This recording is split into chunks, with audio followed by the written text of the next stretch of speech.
दादा वल्लभ शेरवंश। आज की इस वीडियो में हम जानेंगे कि यदि हम कोई भी धार्मिक कार्य या अनुष्ठान करते हैं तो उसे हमें द्विपक्षीय नहीं करना चाहिए, यानी कि हमें उसे दो पक्षों में नहीं करना चाहिए। जैसा कि हम सभी जानते हैं कि हमारे हिंदू सनातन धर्म में दो पक्ष बताए गए हैं, एक कृष्ण पक्ष और दूसरा होता है शुक्ल पक्ष। यानी कि यदि हम कोई भी धार्मिक कार्य अनुष्ठान कर रहे हैं तो हमारा प्रयत्न यही होना चाहिए कि वो एक ही पक्ष में हो। यदि हमने कृष्ण पक्ष में उस कार्य को शुरू किया है तो उसकी पूर्ण आहुति भी कृष्ण पक्ष में ही होनी चाहिए, और यदि हमने उस कार्य को शुक्ल पक्ष में शुरू किया है तो उसकी पूर्ण आहुति भी शुक्ल पक्ष में ही होनी चाहिए। इसे कहते हैं कि एक ही पक्ष में अपने कार्य को संपन्न करना, यानी कि द्विपक्षीय नहीं होने देना। द्विपक्षीय कार्य करने से हमें अपने उस पुण्य कार्य का पूर्ण फल प्राप्त नहीं होता है, यह अधिक उत्तम नहीं माना जाता है।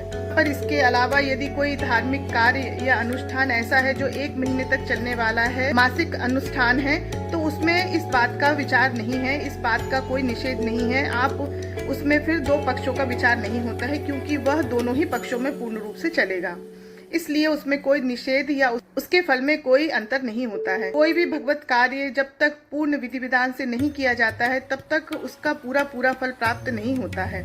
इसलिए यदि आप इतना प्रयत्न करके कोई बड़ा भगवत कार्य कर ही रहे हैं तो उसे प्रयत्न पूर्वक पूर्ण शास्त्रीय विधि अनुसार विधि विधान से ही करना चाहिए, तभी हमें उसका पूरा फल प्राप्त हो सकता है। आशा करती हूँ ये जानकारी आपको अवश्य अच्छी लगी होगी, तो अधिक से अधिक लोगों तक इसे शेयर करें और मेरे चैनल को लाइक करें, सब्सक्राइब करें। जय जय श्री राधे।